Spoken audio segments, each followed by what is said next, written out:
Good morning and thank you for joining our presentation this morning. My name's Jordan and I'm one of the hosts, and together with Oscar and Jace, we will be presenting this morning's session on IT and cybersecurity. We'll give everybody a couple of moments to join. We have a number of guests joining from various platforms, whether that be Zoom or other streaming services. So it won't be much longer and we'll get started, but thank you for joining. You will have the option throughout the presentation to ask questions through the chat or the Q&A facilities, and we will have an opportunity for Q&A at the end of the session as well. And the purpose of today is really to help raise awareness of some of the risks that we are currently identifying in the cybersecurity landscape, and ultimately at the end of this for you to walk away with a lot more knowledge and understanding as to how to protect yourself and what to look out for. So in today's session, we'll cover statistics that we're seeing, how cybersecurity, how criminals are getting in certain breaches, and just general best practices. And when we look at who's Otto, this webinar that you've joined. So Otto is an IT partner that is based in head office in Melbourne with a really strong presence in regional Victoria and servicing clients across the East Coast. We were founded in 2002 and have been servicing a range of different industries through that period of time. As an IT partner, we see ourselves as a people-first business with a really good, strong business focus, and ultimately we are redefining the industry. We're humanizing technology. As I mentioned, offices spread across regional Victoria and a strong presence servicing clients throughout the East Coast, across to Perth, and even in areas such as clients with offices in, from Sri Lanka to Malaysia to all different parts of the world. So as we move forward and look at some of the statistics that we're currently seeing, what we're identifying is that every 10 seconds we're seeing consumers being hit with ransomware, and every 40 seconds a company is hit with ransomware. And in 2017, the estimated cost of ransomware was in the region of $5 billion. And as we go forward through the presentation, you'll see some further figures that are quite alarming. And we look at the cost really is associated to some of the demands these criminals are making from a ransomware perspective and demanding to be paid. But then there's also other costs which can sometimes be forgotten, and that's that reputational risk. And some examples of that could be last year we saw Toll get hit twice. They got hit once pretty severely and again soon after. And it's easy to see that, there was articles plastered all over online, social media, through the papers, all the news stations across the country. And it had a big impact on their ability to deliver and provide services to their clients. Another one that was maybe not as well reported, but definitely a big impact was this one here. The federal government had a database breach. At around about the same time, they were launching their new application for the COVID Safe app. So on one hand, they were telling and trying to get everybody to trust that an app they were about to launch was really safe.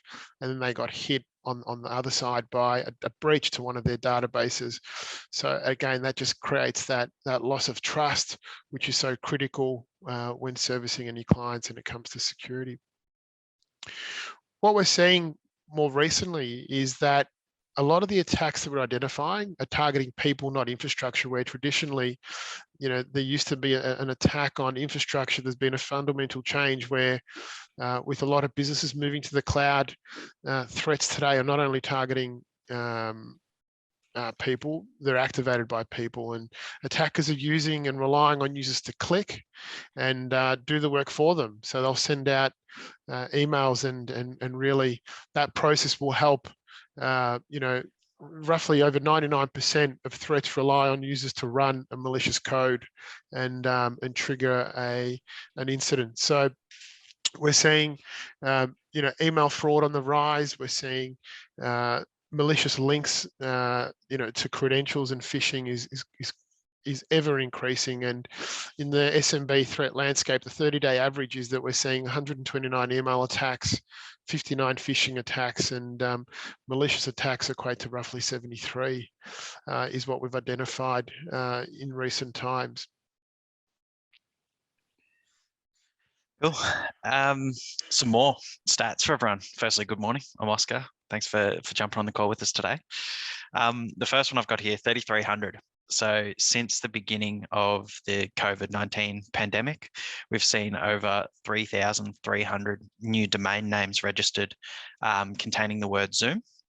And over 30% of those have an email server attached to them, which to us signifies that they're being used to launch email attacks and phishing attacks.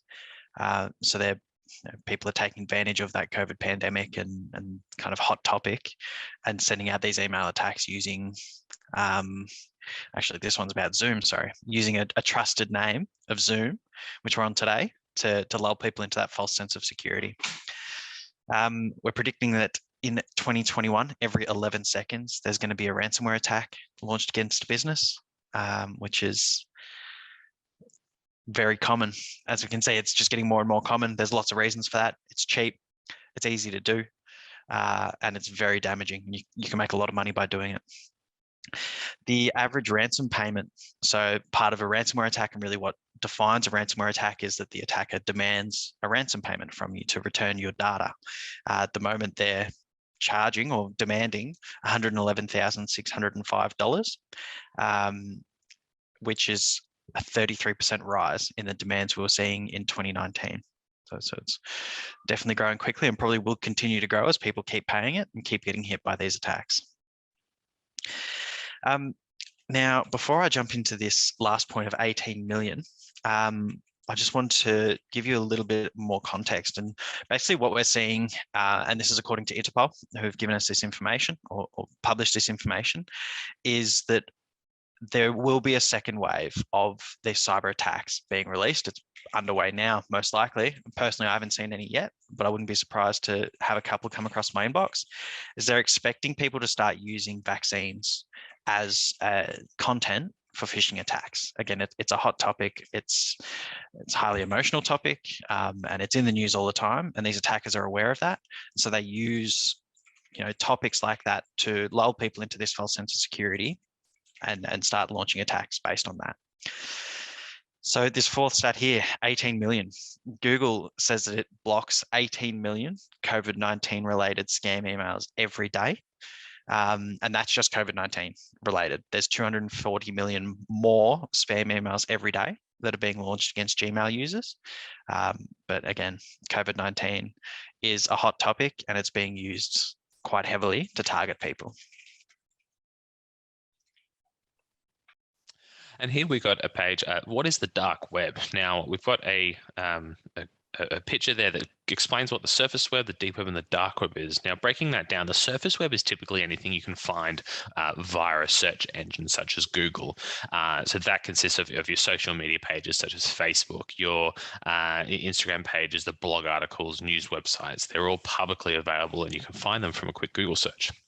When you jump down into the deep web, that's still a part of the internet, but it's typically documents and corporate files that are protected by some sort of authentication or credentials. So that can be, for example, your OneDrive or your Google Drive or Dropbox account where you've got your files in there, but not the average person can find them from a quick Google search. And then you've got the dark web, which is a subset of the deep web, and it can only be accessed by a special browser. Now, typically illegal activities such as identity fraud, organized crime is what's done on the dark web. But it's also helpful for journalists, for example, staying anonymous and reporting in certain regions where perhaps they're not allowed to.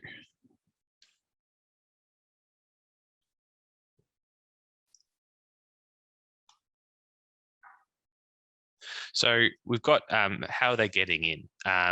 Now, here is an example of interaction. So on the screen there, you can see side by side 2 examples of Facebook's website.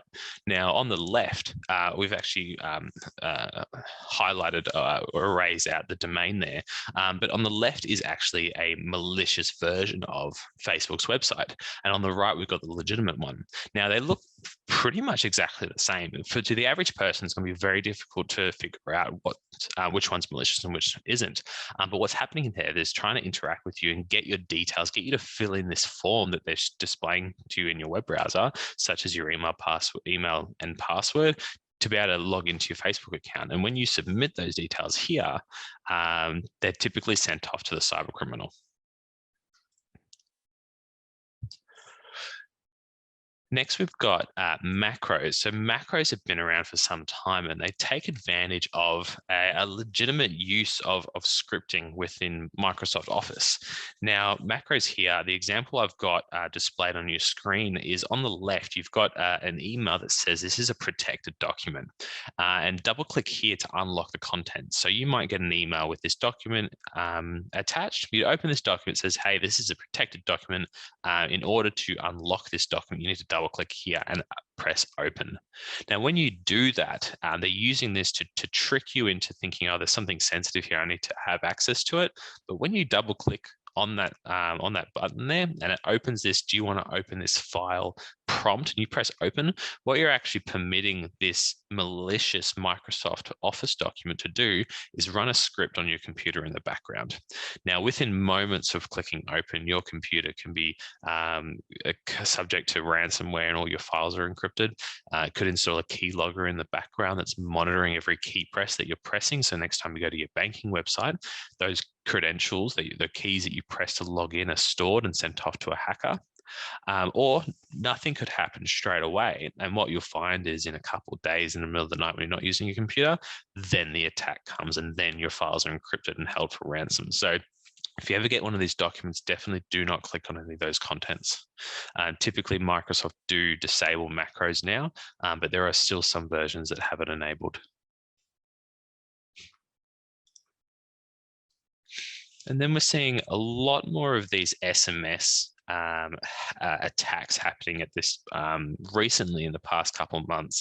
And as you can see on the screen there, it's got your service provider has sent you a new notification, or there's a voicemail message attached with a link there sending you to a malicious website. Now, I think almost everyone has gotten one of these texts one way or another in the past couple of months. There's always typos in these SMS text messages, and it's always different. They're never the same. So what you'll find there is the carriers are having very difficulty blocking it because it's inconsistent, and it's never from the same number. It's never the same text message either.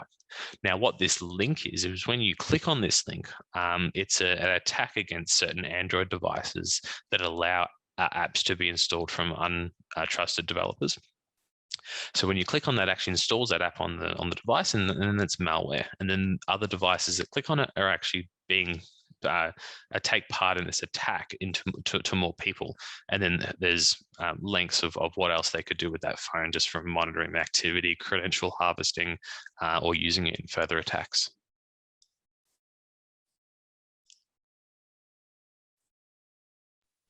All right, I'll talk about this one, impersonation.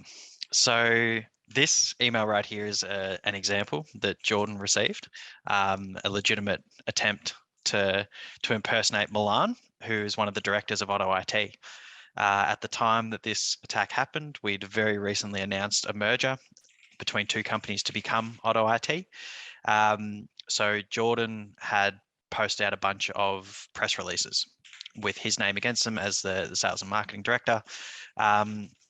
So people now had Jordan's name, they had his email address, and they had a bit of information about the company. Namely, they knew that Milan Rajkovic is one of the directors of the company. So what this person has done is they've sent Jordan an email pretending to be Milan. As you can see there, the email looks like it has come from Milan until you look at the sender email address, which is rrselby8@gmail.com. They've emailed Jordan and said, are you free at the moment? Email me back. I need you to do something really quick. Sent from my iPad. So how we can tell that this is impersonation, and typically what they're trying to do with an impersonation email is they want you to respond as a first point, is they're testing you to say, do you know that I'm impersonating this person, or do you think I am this person? If you then respond and don't pick up that they're trying to impersonate you, they might ask you to do something else, like send a payment through bank account details, or do one thing or another.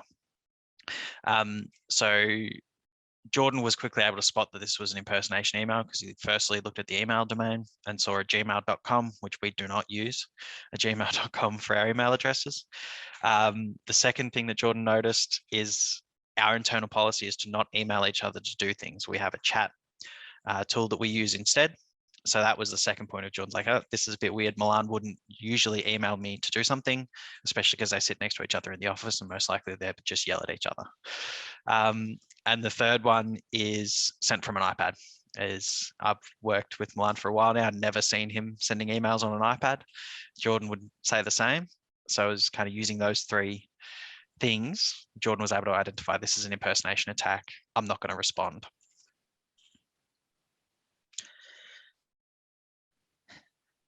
Cool. All right, this one is a login. So this is probably a more common phishing attempt that we see.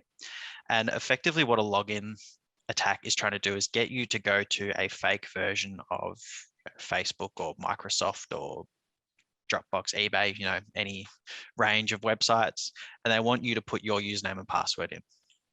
So what they'll do is they'll send you an email that looks a lot like this. They'll put a bit of urgency to it, saying if you don't do this right now, your password is going to get locked down. Your account's going to stop working. You won't be able to use it anymore. So they'll create this fear, this urgency, and they'll tell you need to go to this link and log in to change your password.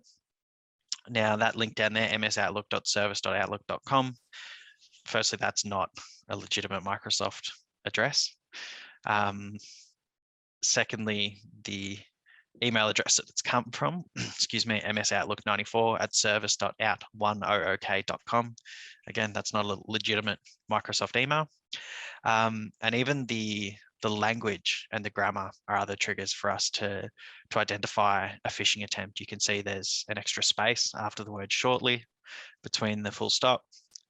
Even the phrasing and terminology they use, you are required to change your password immediately. Your password will cease to work shortly. These are things to look out for that signify that this is not a legitimate Microsoft email.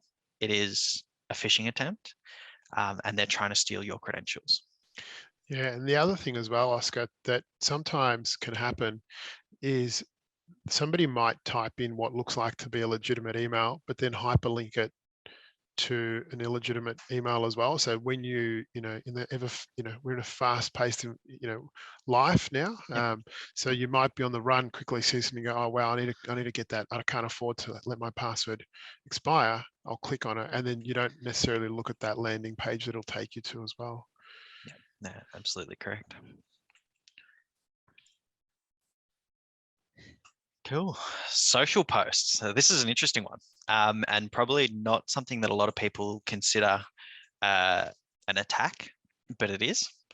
So we can see 3 examples here from the Thinkerette Lifestyle Facebook page, where they're asking you some pretty innocuous questions. It's 800 seats in heaven. Your last 3 digits of your phone number determine your seat. How old would you be if your age was flipped? Yeah, these are pretty innocuous questions if you're not really considering what they're asking for.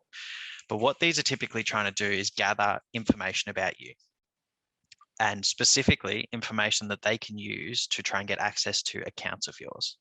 So the middle one, how old would you be if your age was flipped? If you answer that, instantly they've got your age. They can start trying to do recovery. The question on your account for the recovery questions might be, how old are you, or what year were you born? You've just given them that information if you answer this post. Quite often there'll be on social platforms, it might have the day and the month you're born, and it might not have the year. But if you answer that, they can quickly get the actual date of birth. Yeah, exactly. Even the third one, you're starting to give up family information. Your question might be, how many siblings have you got? Or, what was your mother's maiden name? as these recovery questions. And that's what these posts are trying to do, is they're trying to get this information from you so that they can recover accounts. And there's many different examples of this. Social media is definitely one. And I see so many people on my feed answering these questions, and it's very risky. It is. This next one's a little bit interesting. So I'm not sure if you want to pop anything into the chat box perhaps, but I'm not sure if there's anything that stands out to you about this gentleman that we've got on the screen. He looks quite important. He's standing, he's got lots of screens behind him, and he's got his lanyard over here, with his photo on it, all the security cameras and so forth. So the story with this is, we had a colleague of ours, Pete, was overseas, and whilst he was overseas, he received this SMS pop up onto his screen. And as you can see, that top alert is ballistic missile threat inbound to Hawaii. Seek immediate shelter. This is not a drill. So thankfully for Pete, he was sitting on the throne at the time, which is probably the best place you can be when you receive a message like that. Now, he received it and he had no idea what was going on, other than should he run, or he didn't know what he should do.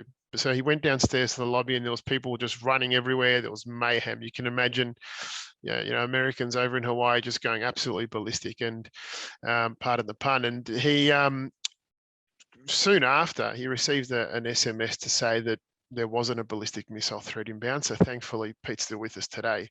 But what happened was, this gentleman here, he's working in a facility which monitors, excuse me, which monitors ballistic threats, or inbound threats to Hawaii. Now, if you notice, there's a map of North Korea here, the cameras and so forth. I'm not sure if there's anything else that you notice, but if you haven't noticed something, there's a few post-it notes here. Now, when we zoom in a little bit further, one of those post-it notes says password on it. So what happened was, this gentleman, was obviously very proud of where he works. It's a great job, and he'd taken a happy snap and posted it onto his social media. What he didn't do, though, was look for his clean desk policy, and had gone out and posted a whole lot of important information. There's emails in there as well. What they're able to do was take his password that you could see there, and use that to access his accounts, which is quite concerning, and was a significant breach. And that's really evident in the way that we've been working in the last 12 months. There's a lot of photos of people's, work from home environments. And it's, I guess, a reminder to be really careful of what you're posting online, because, the innocent sort of photo of perhaps your coffee whilst on a Zoom meeting or whatever it might be could lead to further information that could be a password, or it could be commercial sensitive information as well. So that was a bit of humor to it, but it was also quite concerning, I'd say, for Pete at the time of receiving those messages. So then we've looked at some statistics. We looked at how people are getting in, but then we're looking at what happens when they get in. And one of the things that is still not really well known is the notifiable data breaches, and a requirement to disclose breaches through that act. If you have been compromised, there's the potential that you could be fined as a company, but then also as an individual. And so what we saw in the December 2020 period was notifications were up 5% to 539 notifications, and malicious or criminal acts was 58% of that, human error 38%, and system fault 5%. So 98% of the attacks when it came to malicious or criminal activity came from attacks targeting people via email. And so what we used to see was emails being sent out to a range of different people, and now there's a much more targeted spear phishing attempts, is what they refer to it as, where they're targeting specific individuals to get you to put your credentials in. And the impact of that is that you can be really locked down, and we'll talk a bit about that in a moment when we look at some of the best practices that we recommend that you do within your business, and some examples of where that's gone wrong. So when it comes to best practices for cybersecurity, what we believe is that there's three pillars to cybersecurity, and that's people, process, and technology. And an example of where the people component of it has broken down was an example of a real estate agent out in the northern suburbs of Melbourne, where this user education really wasn't there. They didn't know what to look out for. And so what happened was the property manager received an email, and they would receive a lot of emails. They clicked on this one specific email, and when they clicked on it, it ran malware which encrypted their server. And so what that meant was all of their files, all of their property management software, everything they couldn't access it. So they were flying blind. So they picked up their phone and they called whoever was providing them with IT support at the time and said, hey, this has happened. Can you get us back online? And the IT partner said, look, well, I don't think you've got backups, or their backups hadn't been tested and they'd failed. And as a result, they didn't have access to any of their data. So they had no details online of, who are their landlords, who are the tenants. And as you can imagine, you've got money that's owed to you, money you need to pay out. It was a disaster. So what they did was they had to employ 3 staff for a period of 2 to 3 months to manually enter data back in. And they were very lucky that they had those manual files, because if they didn't, it would have been much worse again. And what we saw happen was, over that period of time, the way that we were identified of this issue was a landlord came to us and said, hey, I've been told, this is what's happened with an agency that manages one of my properties. Does this sound real? Are they lying to me? So again, there's that reputational impact that occurred. But then far greater to that, what happened was, as they started to enter the data back into the system, they identified a number of their tenants had fallen behind on rent payments. So as they started to call these tenants, what they found out was that the tenants responding saying, well, no, we've paid. We've paid the rent. We have been paying, but we updated our bank details as per the email that you sent out to us. So not only did the hackers target the agency and demand ransom payment, but then they went out and emailed the database saying, here are our new bank details. So for a month or two, or however long it took, they were receiving rental payments for all these properties, hundreds of properties. So you can imagine the financial impact of that business. Now, hopefully they had some sort of cyber security insurance, and hopefully that then covered them as well. But really, if the person that received that email had been a bit more aware of what to look out for, that could quite easily have been avoided. So they, I'd hope they've definitely got some backups and some other solutions in place. Oscar, perhaps you can share an example of a process related situation. Yeah, absolutely. I'll tell you a story about a manufacturing company who had some processes that they identified that potentially were leaving them open to some risks. And so they decided to rework those processes. And one of the ones that they reworked was the invoice payment process. Now, the process was built in a way that the invoice would come in, the first person that received it would look over it, verify the information against what was in the system, send it to a second person who would also verify that information, and then approve the invoice for payment. And this company, not long after they'd implemented the new process, received an invoice for about $100,000. The first person that got it forgot the new process and basically just looked at it, said, yep, this is a supplier that we work with. I've seen them before. This all looks legitimate. I'm going to send it through to the second person for review. And the second person also forgot the new process. Looked at the invoice, thought this is all looking legitimate to me. I've seen this company before, it's all good, and approved the first payment of about $50,000. Now, the second run of payments came due. They looked over the invoice again. The first person received it, looked at the details on the invoice and found, actually, this information doesn't match what's in our system. The bank account details have changed. So they reached out to the company that sent them the invoice and said, hey, what's going on? Have you changed your bank account details? I just noticed that what we've got in the system doesn't match what's on your invoice. The company then responded and said, no, we haven't changed bank account details. What are you talking about? It then came to light that the company that had sent them the invoice for $100,000 had been breached. The hackers had gone in and changed the bank account details on the invoices that had been sent out to their customers, and their customers had been paying these invoices to the wrong account. Now, unfortunately, the manufacturing client weren't necessarily breached. However, they felt the pain of paying $50,000 or so to some random cyber criminal's bank account because they hadn't followed that process they'd set in place. And luckily they had insurance and managed to get majority of the money back. But in the end, this process protects you and your business, but it also protects you from other businesses that aren't protecting themselves properly, which is a risk that a lot of people aren't considering at the moment. Thanks, Oscar. That was definitely a good example of where a process that was implemented went wrong and the impact. Jace, what about from a technology perspective? Yeah, so you can't deploy technology without competent people, processes, or an overall plan. But when we look at technology, we can come in, we can install all the right firewalls and the equipment and the antivirus and all the best technology. But something we found that is the most effective in protecting an account from being compromised is something called multi-factor authentication, or MFA, and what used to be referred to as two-factor authentication. Now, what that is when you, for example, when you're logging onto your bank account for the first time from somewhere you don't normally log into, your bank would normally send you a text message. That's an example of what's referred to as that two-factor authentication, because it's just a text message. It's just sending your your mobile a 6-digit code. Now, what multi-factor is, it goes that extra step. It's something you know, it's something you own, and it's something you are.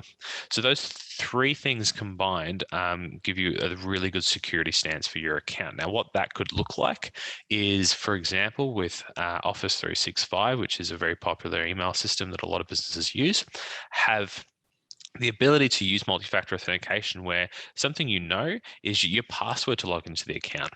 Something you own is your mobile phone and particularly the Microsoft Authenticator app that you can open on your phone. And then something you are is your biometrics to be able to log into the device. So whether that's your fingerprint or your facial recognition. So those three things there, typically a cybercriminal cannot have all three. They might have one or maybe two, but not all three. So that's what we've found as is the most effective way of keeping accounts secure is definitely getting multi-factor authentication turned on. Excellent. Thank you for that, Jace. So when we look at, we've spoken about best practices, and then education is obviously a big part of a best practice for us around helping people understand. Jace, can you share and talk about our approach to education when it comes to cybersecurity? Definitely. So look, there's four items that we can we go through. We've got fake phishing emails, which is a phishing simulation. So what we would do there is we have a pre-made variety of 50 to 100 different phishing emails targeting different brands. And we will send them out to a business and staff as a training simulation. And the reporting that we can get from those, we can understand what staff member received the email, opened the email, clicked on the link, and then also submitted data. Now, we don't see that data. It's not what the program's designed to do, but we can provide reporting to a business owner or a manager to say, these are the people that potentially need more training. And we can sit down with them and provide them education surrounding that, which goes into the third and the fourth topic there on the right, which is the training courses and the security awareness training, giving users and staff the right materials and the training resources to understand how to differentiate a malicious from a legitimate email or a fake website pretending to be Office 365 or Microsoft or G Suite from one that's potentially the real or fake. So those are the training courses there on the right. And then at the bottom left, we've got password education, which everyone thinks, oh, I need an uppercase letter, a number, and a symbol to make my password secure. And yes, you're typically right. But the standards for a strong password have changed over time, and they keep changing as hackers develop. So the standard now is to actually use phrases, have 3 or 4 full words with dashes or spaces in between them, is now found to be more secure than a couple letters, a number, and a symbol. So it keeps changing, and password education goes a long way with not using the same passwords, using a password manager. keeping them random or auto-generated for every account individually, and then also using multi-factor authentication. So there's a lot we can do there, and we go through all 4 of these items with our as part of our security offering and an education offering.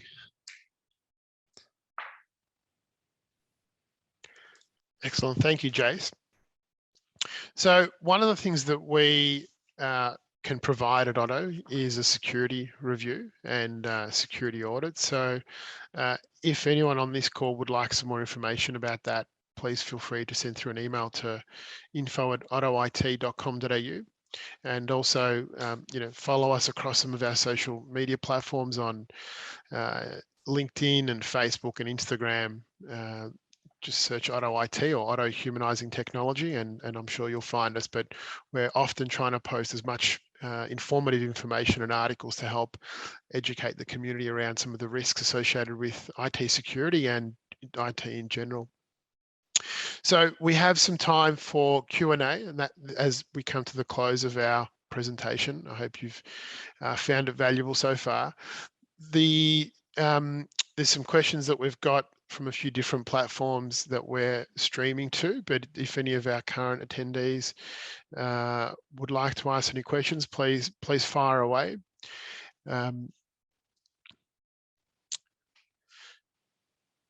Jace, I've got one here. You might be the best person to respond to this. I've got antivirus. Is that sufficient?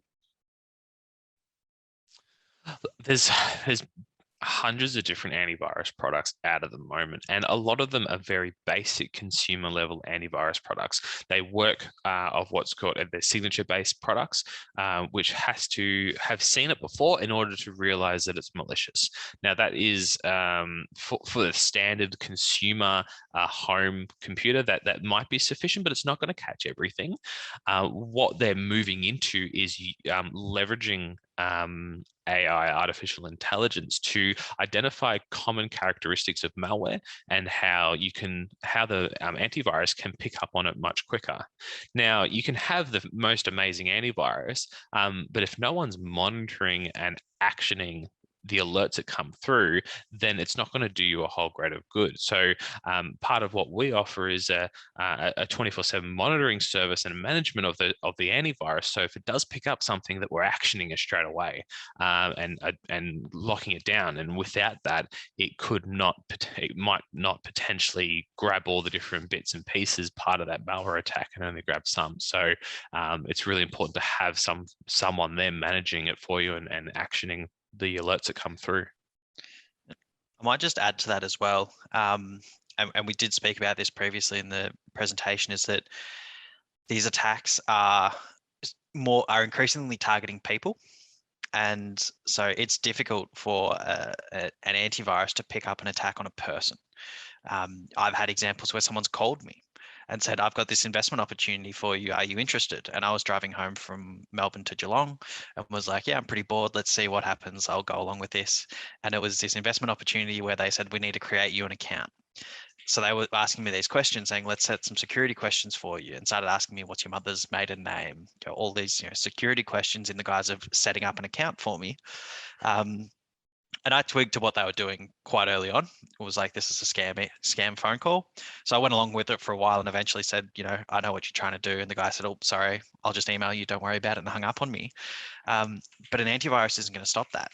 You're still going to get breached if you don't understand what that person on the phone is trying to do. And an antivirus, even a firewall, this traditional security equipment won't protect you when someone's targeting the people. It's so you've got to include everything, the education, all these different pieces we've spoken about, because it's just the attack methods are so broad now that just an antivirus application won't be able to protect you properly. Yeah, absolutely. We've got another question here. What happens if I've clicked on a link and submitted data? What should I do? That's a good question to ask. So look, if you do get a phishing email, you've clicked on it, you've provided your details, the first thing you need to do is reach out to your trusted IT partner. You need to let them know, because what they can do very quickly is secure the account, reset the password, block any foreign IP addresses from accessing it very quickly. Now, typically when you do submit data to a phishing page, that data is then added to a text file and sent off to the cyber criminal. So the cyber criminal is not always checking their emails, and they may not log into it for a few days, maybe even a week. So you've got a little bit of time, but it's important that actioning it straight away is that you do action it straight away, because they can be monitoring that email and jump in there straight away, reset your password, download all your contacts in your emails, and then move on. So let your IT partner know what's happened, so they can take steps to fix it. Yep. We've got another question here, and I often thought this as well prior to coming into IT. It was around, our password manager safe? And I know personally for me, my password management has gone through the roof in terms of how good it is now, and it's made my life so much more easier and efficient. Can you elaborate a bit more on why they're safe, Jace, or why they're not safe? Yeah, look, a lot of the password managers these days are incredible. They offer checking if your passwords have been breached on the dark web from just a few sources that they have, letting you know if passwords are weak or strong, and then remembering them for you so you don't have to. So look, a lot of the password managers are amazing. There's 1Password, LastPass, OnePass, Bitwarden, the list goes on, and they're all encrypted. They're all very secure. They're stored on your computer or in their server, but they're encrypted by your master password, which is the one password that you need to know in order to access your password vault. Now, a lot of people think that they've got a password manager, but what they're using is the included browser password manager, such as the one that Chrome comes with, or Edge or Safari. Now, those are not as safe as some of the other password managers, such as the ones I mentioned before. They're not encrypted with the same level of encryption, and they're very easily accessible if someone got access to your computer.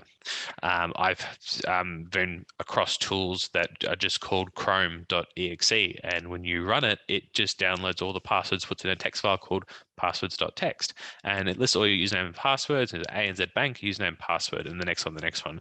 So it's very easy to export that if your computer were to be compromised. So if you're using a password manager based in your browser, like the built-in one for Chrome, I highly recommend moving away to a more enterprise level password manager with a proper encryption.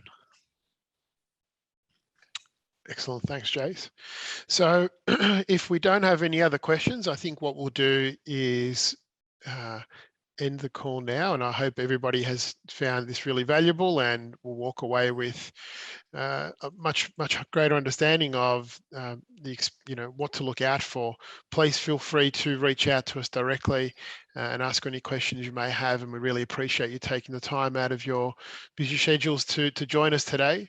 And thank you for joining the Otto team.